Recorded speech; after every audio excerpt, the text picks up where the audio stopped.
This is Living Healthy with Your Health Potential, where we explore your options for better health. Brought to you in association with The Woman in You. Hi, welcome to Living Healthy. I'm your host, Cheryl Worthington-Turgeon. When it comes to our food, we're constantly being told what to eat and what to avoid. Unfortunately, the messages we get are often wrong and constantly changing. So what are we to believe? Today we'll be talking to author and lecturer John Kozinski about diets, dieting, and what our food is doing for and against us. John was a faculty member of an international natural health education institute in Massachusetts for 27 years and director of a Connecticut natural health center for 11 years. He currently lectures and provides individual health counseling along the Upper East Coast and Chicago. Maybe we could start really talking about how food actually heals the body. Sure. Yeah, I've been involved almost close to 40 years teaching and counseling people, primarily about food, but also lifestyle and healing practices. And in the last particularly 20 years also introducing herbs and also supplements as needed. So food is there's two ways of looking at food. There's a few different ways, but the two major ways that food affects us is, one, food gives us energy. We run on the food. Mm-hmm. So if the energy we get from food is good, then the energy that we have also is vital and full and vibrant. And if it's poor quality energy or running on poor quality fuel, then our energy suffers, or if there's not enough of it. Second thing is that we're made out of food. So we're literally made out of food. Whether that be Twinkies or burgers or salad. We're made out of the food we eat, so that there's been a tradition all throughout the world of food. And the approach that I use is, I call a macrobiotic approach. The original meaning of that word is longevity. And it came from Hippocrates, the father of modern medicine, who coined the phrase, "Let food be thy medicine and medicine be thy food." And so that tradition was all throughout the world. And that tradition included varieties of foods that people needed for nourishment, both animal and vegetable. The modern approach to macrobiotics using food as medicine has been focusing on more like I call a fasting diet, mm-hmm. where you minimize what people are eating for cleansing and certain conditions that can be helpful. But food as medicine takes on another type of angle when we're looking at it from the food that people are eating. There's a lot of evidence from ancient times that food is one of the major factors, along with lifestyle and thinking, that affects your health. Mm-hmm. And so in the modern view, they've looked at this from the view of nutrition. And the traditional view is the view of energy. All food gives different kinds of energetic effects on the body. Could you possibly contrast, say, the energy of raw food versus that of cooked? Well, the thing that we could look at is first that the two ways of looking at food is the modern nutritional view is looking at the parts. It's a partial view. That doesn't mean it's bad. It just means it's taking things apart, looking at protein, fats, vitamins, and looking at that and trying to see, how that affects us. And a lot of good information has been discovered by looking at the parts. And the traditional view is looking at the whole. The interesting thing about looking at the whole effect of a food is it includes the parts. So we could also look at nutrition that way. So a lot of people will say that raw foods has more energy to it than, say, cooked foods, but that there's something a bit off about that, in that we are not what we eat totally, we are what we digest. So that if you have energy from food because you digest that food, human beings don't have the ability to digest fully raw food. It has a benefit in people's diets, but they can't digest it fully because we don't have a rumen. A rumen is a stomach which has bacteria. A cow has 4, so it can digest grass. Humans can't. And we can't digest a whole raw diet. So what happens is when people go on things like raw diets for healing, they're fasting because they're not extracting nutrition from the food. And because there's a lot of evidence that the junk food we eat, including junk meats, factory farm meats, chemicals, additives in food, bad fats, mostly from vegetables, bad vegetable fats, as well as excess amounts of refined foods like sugars and white flour. These are major causes of illness that have been starting to be documented in the last 50 years that are causing problems. And traditional whole foods like grains, vegetables, beans, natural meats and animal foods, if people eat them, or supplements to replace what you're getting from those foods, are the healing aspects of food. So when people go on raw diets, they usually cut out junk, cut out refined foods. That's the healing benefit. The other healing benefit is that if someone has been overeating really poor quality foods, a temporary fast can benefit them. The problem is if they stay on that diet as the diet, they're really going against what I've discovered is our nature as humans. Humans have been eating all kinds of foods omnivorously for millions of years. The last 10,000 years that included grains, which people seem to have adopted to well. Most people have adopted to them well. Some natural dairy has been introduced in the last 10,000 years. Before that, people were eating vegetables, fruits, natural meats. So people have the problem with the raw foods in the long run is that you lack protein, you lack fats in those diets, you lack vitamins and minerals because they're not in raw vegetables and fruits. And if you eat raw grains, you'll get sick because raw grains are not digestible. So in the long run, people I just problems. have to ask, how do you feel about gluten? Well, I love gluten. No, I love gluten. Gluten, gluten foods, I think that there's some people who have issues with gluten, and that is really a digestive issue because there's quite a bit of evidence that people have adapted to eating gluten. If it's prepared the right way and if it's in the right form, then people can digest it. They can't digest it when either they were born with a digestive weakness, that's what I call true celiac disease, which is the gluten sensitivity, or acquired celiac. Acquired celiac is when their digestive system has gotten ruined so they can't digest a food that people have eaten for almost 10,000, 6,000, 7,000 years. Traditional ways of preparing wheat were to make sourdough bread and to sift the wheat. So nobody ate 100% whole wheat bread in the past. Even from ancient Egypt 6,000 years ago, they were sifting most of the bran out. And that's how they made noodles too. They would sift the wheat to remove a lot of the bran because too much bran is irritating. But now we have all kinds of products that have a lot of bran. They have cakes and cookies and things that someone in good digestion, if they were natural quality, could probably digest them. But those are the hardest to digest. The easiest to digest would be things like the traditional sourdough breads. There are some good companies in Massachusetts.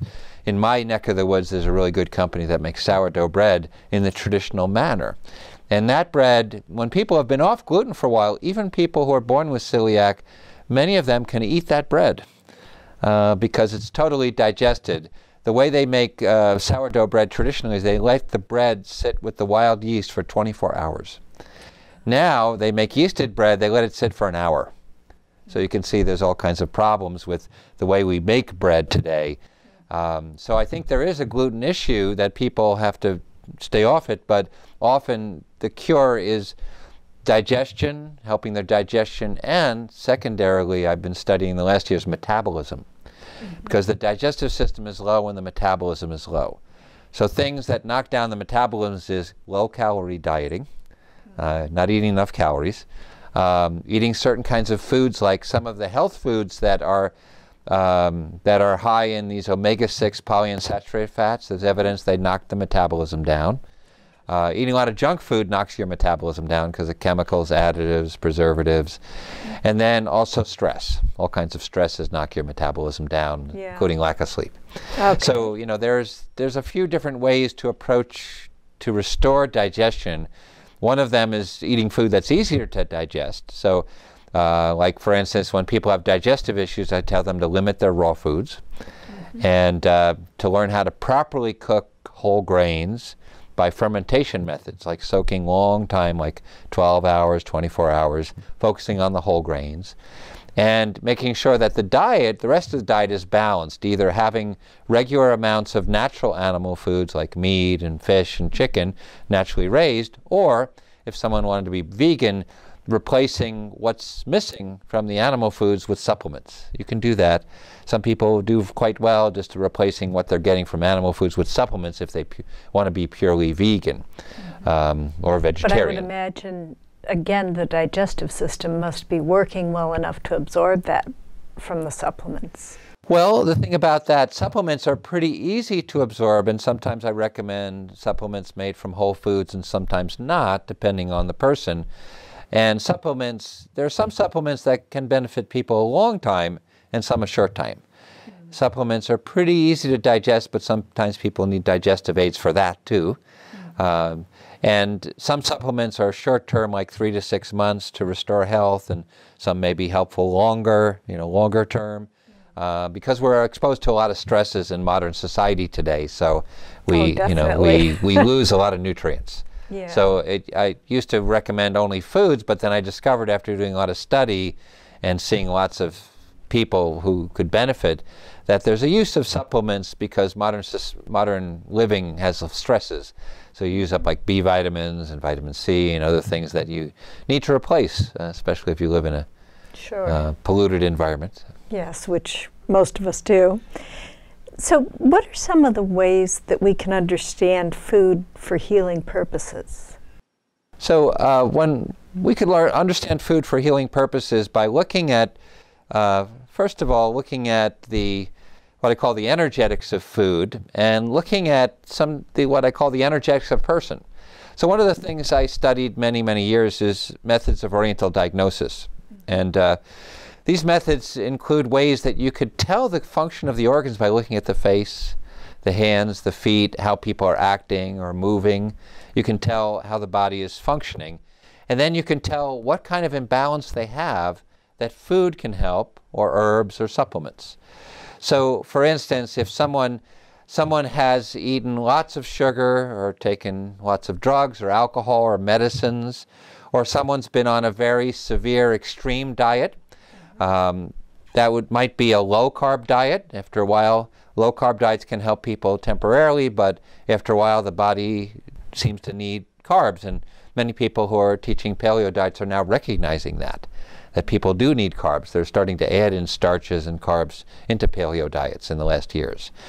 Or someone might have been on a very low-fat, low-protein, vegan or vegetarian diet, or someone might have just burnt the candle at both ends, and with all kinds of things, or, lifestyle, diet, pushing themselves. So they get a deficient, they'll have signs of energy deficiency. And one of the things I did is I took the understanding of these signs from Oriental medicine and I combined them with modern biology to create, in a sense, a new form of diagnosis.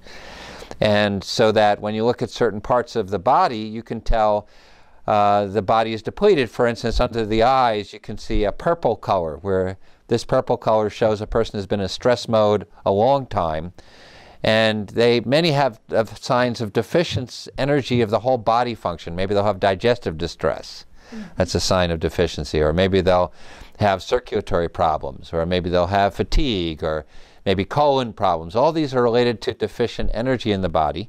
And they might have other signs in the body that show the deficiency. Some pressure points I'll check for deficiency of what they call in acupuncture, the energy lines related to the organs, the meridians. And so then I'll realize, well, I might have to work on digestion and correct their diet. So it depends, like if they had been eating something like a paleo diet with very low carbohydrates, the energy source they'll need will be carbohydrates. Properly prepared grains or starchy foods like sweet potato, maybe some fruits and things like that to restore. If someone has been eating a vegan diet and they've been really low on the protein, then you're going to need good protein sources. If they're open to eating natural animal foods, that might be some lighter animal foods like chicken and fish and eggs till they get used to it, and some natural meats. And then many times those diets are low in fat, so they might need natural fats, like saturated fats, which are actually healthy for the body, like coconut oil or natural butter, or unsaturated like olive oil. And if they didn't want to eat animal foods, then I would probably give lots of supplements, which I might do anyway, but I might really be careful to do that, and maybe some vegetarian protein sources to build themselves back up, and some vegetarian saturated fats like coconut oil. If they were eating a raw diet, I'd recommend they start doing things that raw diets often they get worse deficiencies than vegan diets. Really? Because there's not much protein in vegetables and fruits, but you can't extract it fully anyway, and so they'll be more protein deficient if they've done that longer, and so they'll need good quality protein. Sometimes some herbs will help, like I've studied some Chinese herbs and some Western herbs. There's a herb formulas they use, these things in Chinese medicine called patent herbs. They're little pills that are made from herbs. And there's one for deficiency that I'm fond of. I might give that one called 10-taste tea if their digestive system is very weak, or immune system is weak. That works for both. So I'm just giving examples. There's a lot of other things that I might use, but those would be. Could you tell us about some chronic conditions that food has been known to influence, and maybe an example of what you've experienced in your practice in terms of people that you've worked with? Well, let me talk about a chronic condition that people don't often think of a chronic condition, and that's cancer. So cancer, some good research has shown that it takes 20 to 40 years for cancer to develop. So it's a chronic disease, and along the way you might have all kinds of other symptoms that you're diseased, you're out of lack of ease, is one word meaning of disease, but it won't be diagnosed for 20 years or 40 years. It just takes a long, long time, so it's a chronic disease. So there's an example of a man I saw many years ago, I think now it was like 15, maybe even 17 years ago, with prostate cancer. So he did part of the medical treatment, and then there's a marker that there's a controversy whether that marker is really clear for prostate cancer called the PSA. It's a blood test. Some people don't think it's really a marker. But anyway, his marker was going up, and so he was doing the medical treatment. The doctor was recommending some radiation. He had already surgery, and so this was going up higher and higher, and so he's a friend from Connecticut, and now he's much older. He's an old Yankee. So I think it was actually more like 20 years ago that I saw him. So the doctor said, well, the doctor had told him, if you do everything I say, I'll give you another good 3 years. And so I think he was about 70 then. So he didn't like that odds, and then the test was going up, so he's an old Yankee. So he said, okay, doc, well, you had your chance. I'm going to try something else now. So I changed his diet, and grains and vegetables and beans and other foods and fish, and put him on at that time, a more simple diet, and he started to change. And then basically he, his PSA marker happened to go down, and he felt better and better and better. And so I think he might have checked later, but he was cancer-free. So cancer is one of the things that if a person still has, one of the aspects of macrobiotic healing traditionally is that it's not the diet or lifestyle or even changes you make that heal, it's basically your own vitality inside your body. So if there's enough vitality and someone doesn't do too much to disturb it, like knock themselves down with excessive things like medical treatment, these people did medical treatment, but they didn't weaken themselves with it. So if you have enough energy inside, that's what heals. That's what we're fostering to heal. And what I discovered over the years, my macrobiotic approach, which is different than it was what I learned, was that macrobiotic means longevity, and according to the philosophy of balance, what they called yin and yang in Asia. So that if you look around the world, what they used for healing was every variety of natural food. From grains to beans to vegetables to natural meat to natural dairy to fish to fruit to sweeteners. It's all available for healing. It just depends on the person. So some people need the cleansing fasting diets that are in some of the books under the and they call that the macrobiotic diet. But now I've come to the realization after a lot of study, research, seeing thousands of people and teaching thousands more, that that's one macrobiotic approach. It works for some people it doesn't. Some people keep doing that, and then it's inappropriate because that'll make a deficient condition, deficiency of nutrients and energy. People who stay on that, I've seen actually people get sick than doing the same diet that healed them. So you have to change as your body changes. It's important to change as your body changes. And I've come to realize that, what people have eaten around the world were basically balanced meals. So they would eat grains, they eat vegetables, they eat varieties and different volumes of animal foods depending on what was available. The person, everybody's a little different in their body type, their what we call in my approach to the macrobiotic diagnosis, they call that your constitution. Okay. So some people may do better with less animal food, some with more. If someone wants to be vegan, that's a personal choice. Then you just have, what I found in the long term, you have to replace the things you're getting from animal food. Because all the cultures around the world ate some. Usually on a daily basis, sometimes on a weekly basis. If they were poor, on a weekly basis. If they weren't, on a daily basis. Sometimes per meal. A friend of mine who now lives in Thailand, he said that he had the opportunity, he came into some money many years ago and did good investments. So he had the opportunity to travel around the world and live with traditional people in isolated places, jungles and others. And he said they all valued some animal food. If they were really poor, they had that one egg at the meal. Or, some animal food in the beans, they had something. So they knew. And the traditional view of that is that has a really strong gathering, building effect. So conceivably, someone couldn't overdo that, especially poor quality animal foods like the 24-ounce steaks, or the bucket of chicken that people get. You could overdo that, but also they're overdoing poor quality. So a lot of times, poor quality animal food. And what I've tried to figure out also, what's the common factor in the healing diets? People swear by vegan, or they'll swear by low fat, or swear by raw. You could also contrast for us, the most popular one I think right now is the paleo diet. But if you could contrast maybe the paleo, the Mediterranean diet, and the macrobiotic diet, what are the elements that you would want to pull out of those for healing? Well, the paleo diet has many elements. One of the best benefits of the paleo teaching is that they value natural animal foods. And if you look around cultures, there was a value to the natural animal foods and a benefit from incorporating them. In recent years, they've also incorporated starchy foods. It's not extremely low carb anymore because they realized that paleo is based on the idea of what people used to eat before, millions of years ago, and there were some people who ate a lot of carbs from tubers and they were really healthy. And some people didn't. Mediterranean diet is an interesting diet because in some ways the Mediterranean diet was a creation.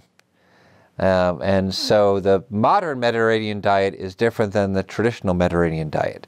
The traditional Mediterranean diet was, they had grains and vegetables and fruits, but they valued meat. It wasn't low meat. That's why you have prosciutto, right. Those meats and things. That was valued, and depending on the people and how much money they have, people would be very healthy eating, meat, chicken, dairy. That was valued. So there are elements that are very similar. It wasn't a light thing like a few times a week as it's been made out to be. And if you were in northern Italy, it was butter. And southern, it was olive oil. In the middle, both. So it's a little different than what they're putting it out to be, but it has healthy elements. Macrobiotic diet, there really is, what I've discovered is that there's a macrobiotic diet in the books and a lot of people teaching, which is really more a cleansing diet, because even though there was an element from Japan, because some of the teachers introduced that earlier, that diet they were teaching is not what they ate in Japan. What they ate in Japan was fish was valued. 80% of the people were farmers or fishermen. Good amount of all the people lived in the mountains who were farmers. And they ate meat regularly because the animals would come down and eat their crops and they kill it. So they valued fish daily and meat daily, and modern macrobiotic diets and books will say fish is optional or once a week. That wasn't the Japanese diet. And the people who had the most longevity were the Okinawans, who valued fish and pork. Pork was a staple every day because of the Chinese influence. So that diet, again, it can be temporary for purposes of fasting. But the way I approach a macrobiotic diet, I say there's a macrobiotic approach to diet. So rather than one diet. So mostly a macrobiotic approach to diet would include grains. If someone had overdone grains, maybe they limit that for a period of time for balance. They lower that. But there's quite a bit of evidence that most of the people around the world adapted to grains. That's the difference in the paleo. Paleo's idea is that grains is a new food. Right. People didn't adapt. But there's a book out there called The 10,000 Year Revolution. It's about genetics and how genetics has rapidly changed in the last 10,000 years. So there are people who adapted to dairy. The majority of people in the world seem to adapt to dairy and to grains. So that's the difference, that a macrobiotic approach would generally include grains and starches. Now the amount would vary.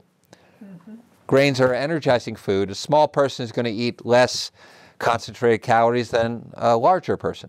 Right. A person who is very physically active is going to eat more calories, more grains, more fats. Mm-hmm.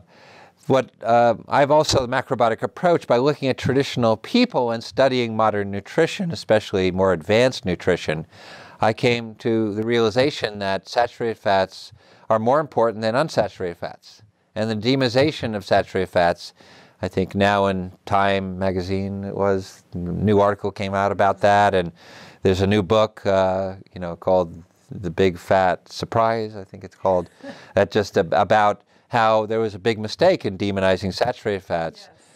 And then you go around the world and you see all these people eating saturated fats who are quite healthy. So things like coconut oil or natural butter, if you tolerate it, are very good saturated fats. And after that, the monounsaturated fats like olive are good. After that, as long as as secondary. We stay away from the trans fats, right? The trans, and limit the omega-6 fats like canola and safflower, whether it be the cold pressed or not, because they lower the metabolism. And that is the big fat that has entered the modern diet in the last 100 years, the omega-6 fats. We're just running out of time today, and I have found this just fascinating. I could talk with you for hours. So I want to thank you very much for joining us today. You've been a wealth of knowledge, and I know there's so much more in there. I hope you'll come back and join us again. Oh, thank you very much. For more information on John Kozinski, you can visit macrobiotic.com. You can also find John Kozinski on Facebook or call him at 413-464-2990. Thank you for joining us today. I'm your host, Cheryl Worthington Turgeon. See you next time on Living Healthy.